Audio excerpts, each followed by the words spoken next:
Hello, everybody, and welcome to the Restless Masses. It's been a long time coming. We're on YouTube.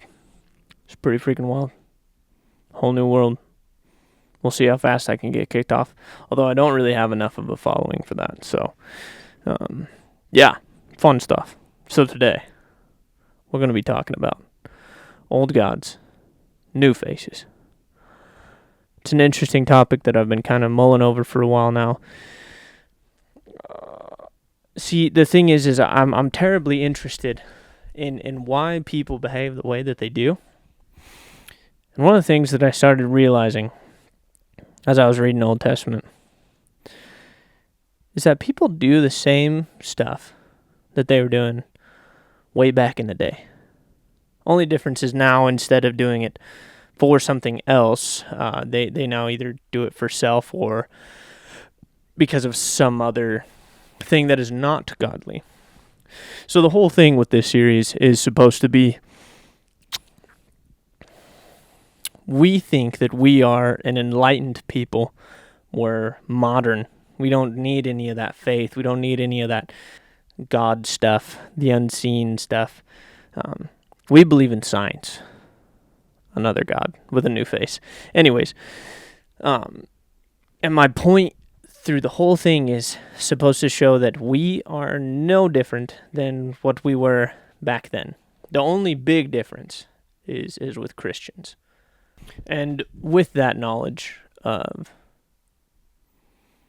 knowing the fact that people still worship old gods just in different forms with different names is now... It's now made things a little more clear to me, especially with recent events, is that this never was about left or right. This never was about conservative or liberal. This never was Nazis or Jews.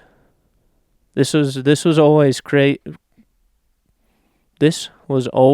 Christian or pagan.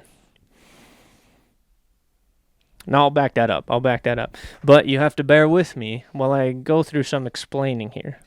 So we're going to go into the history of Baal. This is just a complete side tangent.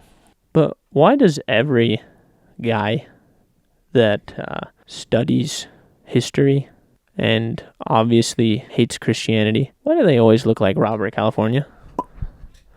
Every single one. I'm not a physiognomy guy, but... holy crap, bro. There's an argument for it there. Now, this is an interesting discussion because a lot of historians, mostly non-Christian, I would say pagan, have been trying to subvert the Christian view or the Christian life, the Christian ideals. That's never been a change. It's mainly an excuse for personal indulgence so that there is no repercussions for the actions that they have now. But that's neither here nor there. Let's talk about, historically, Baal, right?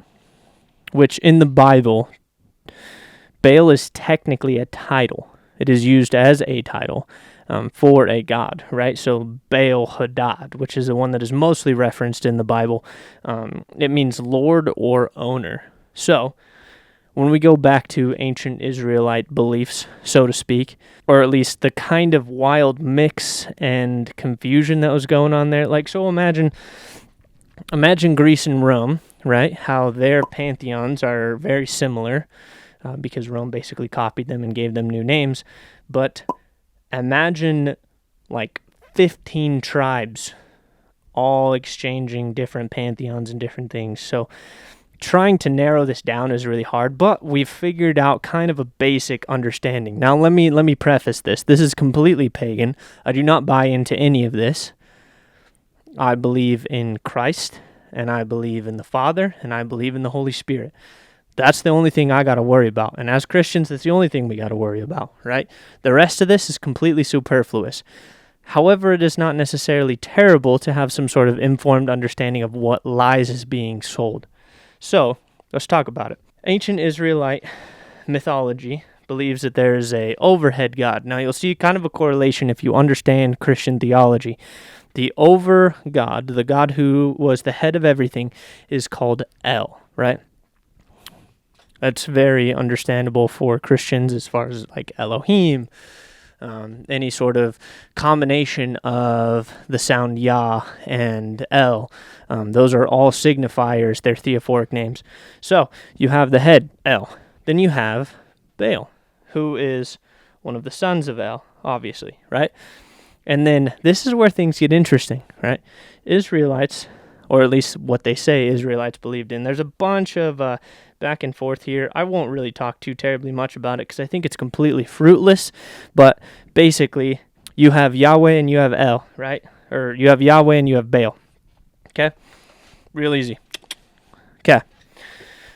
According to ancient Israelite customs and historians that hate God, Baal and Yahweh were on the same level. They were against each other. They were rivals. Ironically, Baal Hadad, was said to be the one to destroy chaos. He was the one who basically fought chaos and won, and then eventually some other things happened, and basically Baal was supplanted by Yahweh.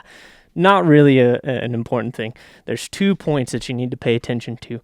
First off, there's an interesting mirroring of the language used for God in the Old Testament when it talks about hooking the Leviathan and controlling chaos, right? Which is something we talked about in the Ouroboros series. But there's also an interesting aspect in the sense that Baal has always been considered Yahweh's adversary. And the interesting aspect of that is that Christians have this understanding of an adversary from the very beginning, right? So Baal Hadad is a false god.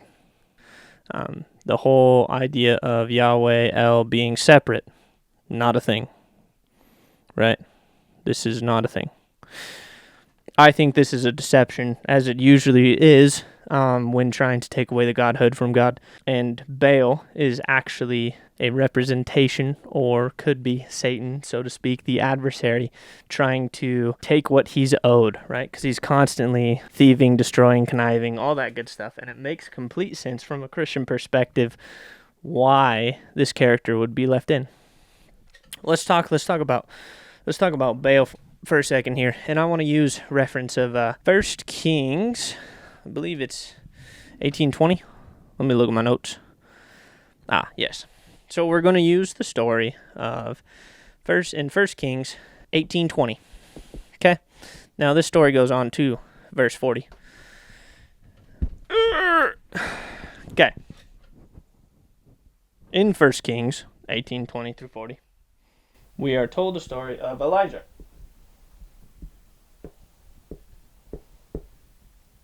This is going to be terrible. I cannot write upside down and backwards.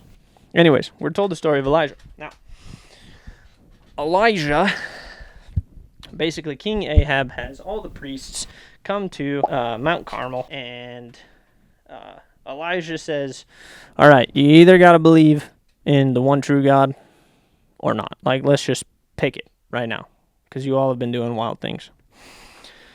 And unfortunately, Elijah is the only one who serves the one true God. 450 men decide that they want to serve Baal. Now, bear with me here. This is going to tie into the whole premise of this as far as modern worship of these old gods. But I wanted to put this story here as kind of a preface and an understanding so that we can use the context going forward. Elijah challenges these guys. He's like, all right, look, we got 2 bulls. You take one. You build your altar over there. I want you to call down fire, or have Baal accept the offering himself, right? You don't light it, you don't do anything. And I'll take my bull, and I'll bring it over there, and I'll do the same thing. We'll see whose God accepts the offering.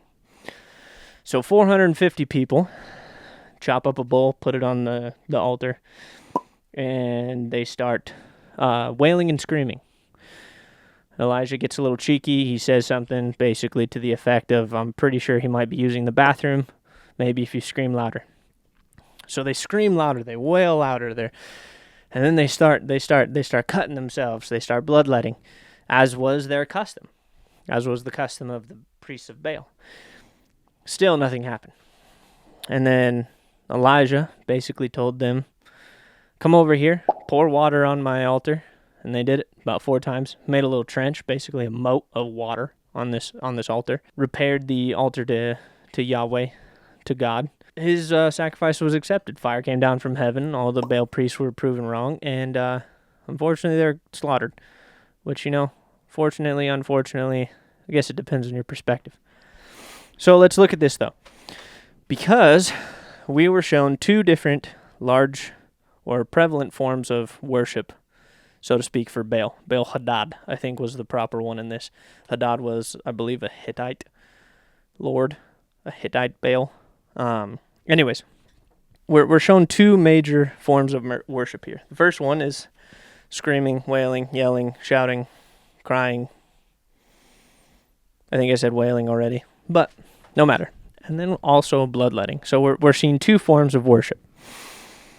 Now, these things now we would consider kind of wild, right? If I were to go out into my front yard and then start just screaming and wailing at the heavens because I demanded something. Now, I'm not saying lamenting or being in terrible times in your life, you don't do that. But what I am saying is like a form of worship, right? That's not how we're told to worship as Christians. There's no fruit from that in any way, except for maybe the fact that your neighbors will leave you alone because you look nuts. That might be a plus. But my point being is that that's not normal nowadays. We wouldn't consider that normal. The other thing, too, would be bloodletting. Now, I'd really like to preface this. If you are suffering from self-harm, struggling with self-harm, I pray that you find the strength to take those next steps and find some folk that'll help you through that. It's a dark place to be. It's not a good place to be. And this next section is not complete without empathy or understanding. I never really struggled with it myself. However, I do know people that have. It's not a good place to be. So I'm also going to link some stuff in here for you guys. Just, I guess, resources. It's the best I can do besides showing up to your doorstep with an energy drink and telling you to go commit some tomfoolery with me. Anyways, the ironic part about both of these things is that they're still practiced today, just in different ways. I'd like to draw your attention to, I believe it was the 2016 election. I don't know, dude. I can't remember these things anymore. They're all nuts and just full of ridiculousness. But I remember everybody seeing the meme of that one individual. I don't know, she, they, him, whatever it was, screaming at the stars, screaming at the sky because a certain political figure had been elected. And then we start to see a phenomenon that's become a little more prevalent nowadays. You see so many people putting their phones in their cars or in their houses, in their living rooms, and they just lose all sense of, I guess, discipline. That doesn't quite fit. It'd be more like good sense, maybe? I don't know. Could be too rude of me to say it like that.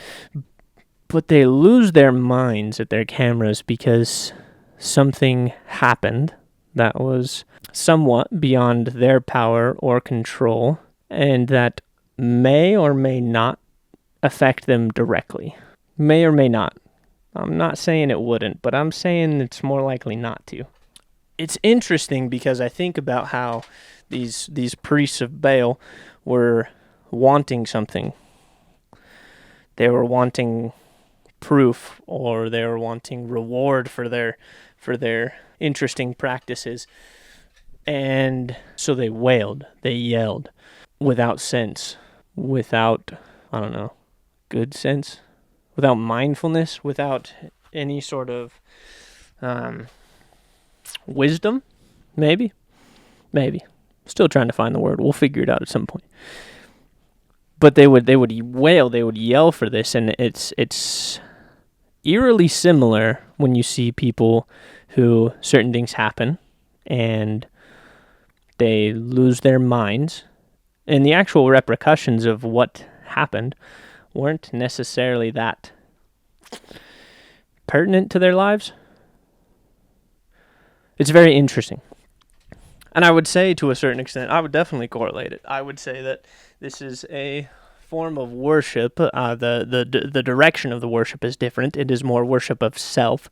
I wanted this thing so bad that I'm willing to go into a public place, whether it's online or whatever, and I'm willing to yell without good sense, wail as if I can change anything, and try and pass it off as a lament.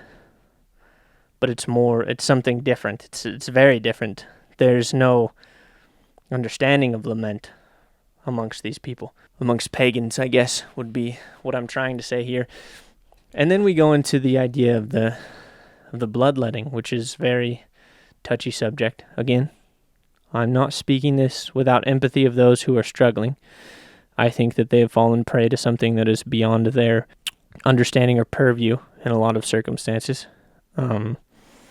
But the act itself, from what I understand, a lot of people are trying to get something out of it. And I'm not saying trying to get attention out of it. That's what a lot of people say. And it might be somewhat right, it might be not. I don't really care. From what I understand, the things that people want out of it are release, the feeling of emotion, the feeling of catharsis. It's this kind of reminder of the humanity that's within them. And so they're wanting something. So in the same sense that these Baal priests were wanting Baal to bring down flame to the altar so badly they were willing to commit this act, it's similar, but on a smaller scale and not necessarily directed at an entity, so to speak. It is more self-focused, little god. It's this strange act of I do this and then something happens that isn't necessarily tangible. Yeah, sounds about right. Sounds similar to what these guys were doing. They wanted something to happen that was not necessarily tangible, or would have been tangible if things were fulfilled, but they did something to themselves to invoke that as if it would do it. Which in the modern sense is very sad. The folk who suffer from it, I believe, are suffering from something that's more ancient, pervasive, corrupting, and destroying than they actually realize. Like, we want to simply label it as a problem with their brain, or maybe a sickness and illness, or misunderstanding of brain chemistry. But I think it's more sinister than that, and I think we need to face it as such. And the same for the people who kind of lose their minds with political goings-ons, and they can't contain themselves, restrain themselves, temper themselves. I think it's deeper than just these people are crazy. And maybe it was rude for me to say that, but I mean, it's completely fair. I think this is something more ancient that continues to prevail regardless of where humanity thinks they are. And I think it needs to be treated as such. I think there needs to be an understanding that when you face these people, or people who are struggling, or people who are portray themselves as nuts, we need to understand that person still has the image of God, and we still need to respect that, and we still need to reach to them, right? The saddest part about this entire conversation is that I will reference the fact that this is a war of Christianity and paganism that has spanned for centuries. And the saddest part about that is that most people will sit there and say, heck yeah, brother, crusading time, which, as much as that would be nice, because it'd be super simple to just cut down my enemies, Christians do not wage war with flesh and bone. We do it through spirit, and we see we need to understand the adversary that we're against. And I feel like so many of us tend to forget the adversary that we're against. This isn't just a simple, we need to lock up those people. And some of them, yeah, we do need to lock up. But this is deeper than that, and it should be deeper than that. And we should understand that. I'm not going to lie to you when I tell you that there was kind of a realization recently in my life. The assassination of Charlie Kirk made me come to this conclusion. Now, I've been thinking about this series for a while, but it almost seems providential, with the realization that we talk a lot about political sides, we talk a lot about oh yeah, those crazy liberals or those flaming leftists. But we forget the plot. And no offense to anybody who listens who isn't necessarily Christian, but frankly, there's no sides. It's pagan and Christian. That's what we need to do. And I want to reinforce that with the series. Anybody who calls themselves agnostic, atheist, deist, whatever, nope, that's pagan. You just worship gods with different names, like the science or freedom. I don't know, I guess you could say fate, manifesting, ideologies, alphabet soup. They're all the same thing. They're all a little g god that we have now adapted to the modern worldview, and we still worship them as such. And unfortunately, there's only two, and there's a line that's drawn, and you have to figure out which one you're for. Now, I'm not going to say that, I can't tell you to go become a Christian right now. That's up to you, and that's between you and Christ. But what I can say is people are wild, and we're going to have to figure out where we stand sooner rather than later. And I think it's important for us to have that discussion and be able to talk with people and view it from different lenses. This one is one that's ancient.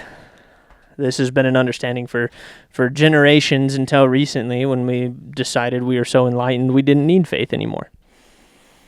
But somehow the faith of the old gods has come in and presented themselves as different deities now, and we worship them as such without understanding that there is some nature inside of us that is bringing us to that. And the truth of the matter is that as a Christian, you have to understand that Christ already said that you'll be hated because of your belief in him. Like, he's already said that. It shouldn't be a surprise when pagans kill Christians. And I don't necessarily think we should lament it. Yes, we should be bolstered. And yes, we shouldn't move an inch or whatever. But we're here to defend. And that's what matters. And we got to remember that. Not to be weak or anything like that. Absolutely not. We're not pacifists. And that needs to be something that people understand. But we also don't assassinate. And we don't cheer and shout when somebody dies. And we shouldn't. Especially if it's a pagan. The thing is that these pagan gods are prevalent. They're invasive. They're corrupting. And they're everywhere right now. People don't realize the pitfalls that they're falling into because they're told things like my truth, subjective truth. They're told things like your happiness is what's more important. They're told things like the science says. I'm a big fan of science. Do not get me wrong, but it's okay to question. That's the whole point of it. These ideas, these ideologies, these things that have now become so destructive within our culture that continue to become progressively more destructive are not new. This isn't something that traces back to the 60s. This isn't something that simply traces back to Marx, which is something that I've argued before, is that so many of these ideologies trace back to certain times that were somewhere around the 20th century. But I've come to the realization, I hope you will too as we progress through this, that this is ancient. There's nothing new. Ecclesiastes says there's nothing new under the sun, which unfortunately I just continue referencing all the time. Also, on a lighter note, check out this basement. It's pretty sick. I think it'll be perfect for my rants in here. These aren't newly developed ideologies. These aren't newly understood practices. These aren't anything profound. These are just old gods with new faces. Stay restless.